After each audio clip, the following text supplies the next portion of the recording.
they work together really well. And so just making sure that they pay attention to detail. But I'm very, very pleased right now with the three of them. And then in the next couple of weeks, we'll see who provides the best production and who will take the lead on and separate themselves to be the starter. Hope. Hi, Shaun. Is there such a thing in football as having a good headache? Because it seems like you got three really good, capable running backs on only one football. How do you approach this? I guess maybe good problem to have. It's the competition part of it makes them better every single day, and so I like that. Just because they're a young group, none of them have run the ball or been on a play in the Pac-12, and so from a competitive level, they bring it every day. I think it will be a headache maybe coming into the game because they're so competitive and they want to compete and win. They come from programs that have always won, and so that's something that I like about them. But some games will use from a personnel standpoint one more than the other, but I'm happy with all three of them. Michael? Yeah, Coach, to piggyback off what you just said there, I know you definitely want somebody seemingly to separate themselves, but is it good with you? If you're using all three and they each have equal distribution, equal carries throughout a game and throughout the season? Absolutely, and to keep thread on their tires because they're so young too. And so from the physical standpoint, that transition from high school into the collegiate level, I want to make sure the process is a little slower for them.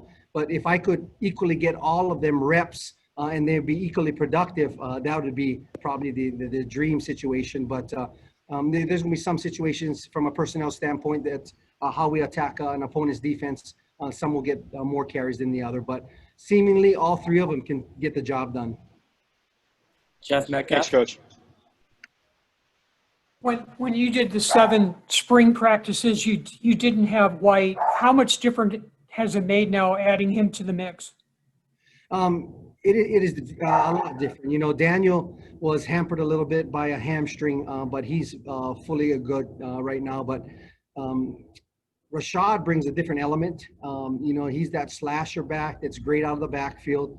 And then he brings a little bit of experience from an older perspective. And so he's brought a good thing into the locker room for those younger guys, and they all kind of bounce off of each other, ideas and the way to attack a defense. So it has been really good with all the three of them.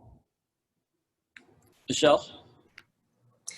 Hey, Coach, I have a question. Is Demetrius Flowers still at the program, or is he gone? Because, we keep saying 3 running backs, but I never heard that he left or wasn't part of the picture. Right now he's taking care of a few things. We don't know where that's going to end up, but as of right now, the 3 running backs are the ones that are taking probably 100% of the reps. Okay. Michael? And yeah, Coach, to follow up too on, obviously them picking up the offense, but has one kind of maybe started picking up more, I guess, on the defensive side, like picking up pass blocking and that you've noticed, like when you're running against the defense, that they're picking it up a lot, maybe a little bit faster than the other two? That's the hard part for me that makes it frustrating for me because they're doing everything right, Michael. And so I'm hoping, maybe somebody doesn't do something right and somebody else moves up the depth chart, but all 3 of them are very football savvy and they're doing everything right. And so it'll come down to the wire and who's going to be the most productive in that game. And they push each other. The other day I walked into our room and all 3 of them are going over pass protections together. You don't see that when they're competing for a job. So is it a special room? Hopefully it stays like that all the way through the season. Thanks, Jeff.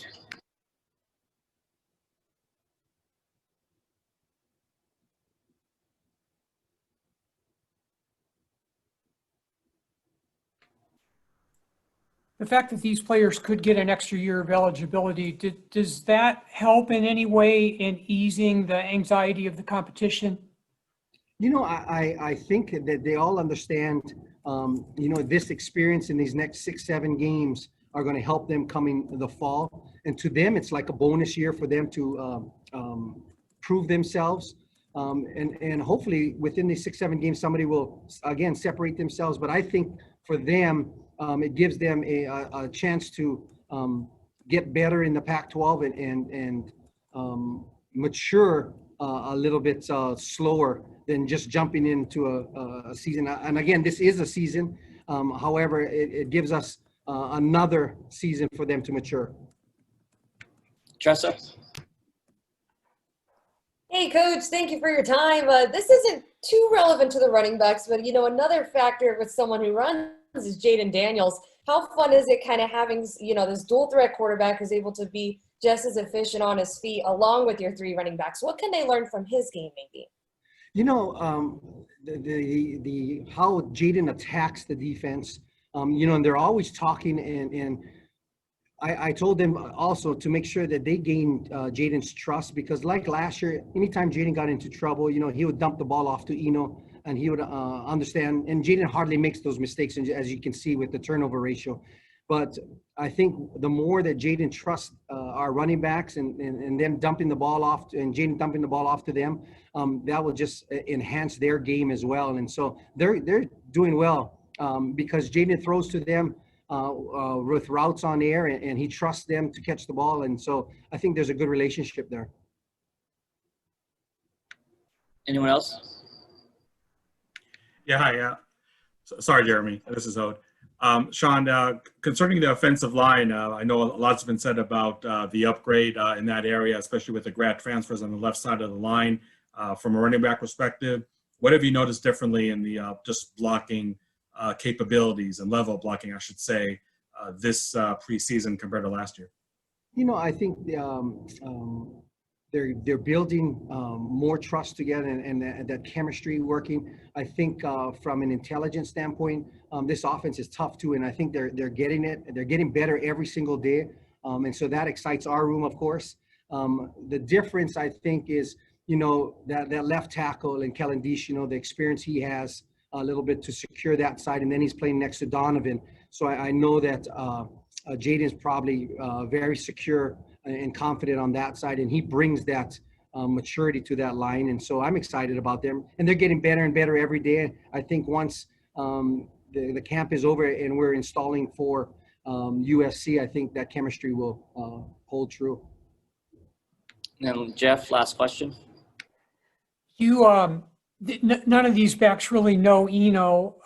Have you shown them or talked to them, given them examples of what he did that you might want to see them emulate?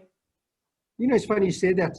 Just in this past meeting this morning, I had a cut-up of Eno within the 3rd and 4 to 3rd and 2 range, where I thought Eno was his best running from an aggressive standpoint, and then his yards after contact, with great body lean and him spinning and doing those things. And so wanted to show the younger guys, the yards after contact is so important in the protection of the football and things like that. So in fact, Jeff, he was in a cut up this morning of about 20 plays that I wanted to show, his viciousness within the tackles, just for them to understand and get an understanding what they're going to face in the Pac-12.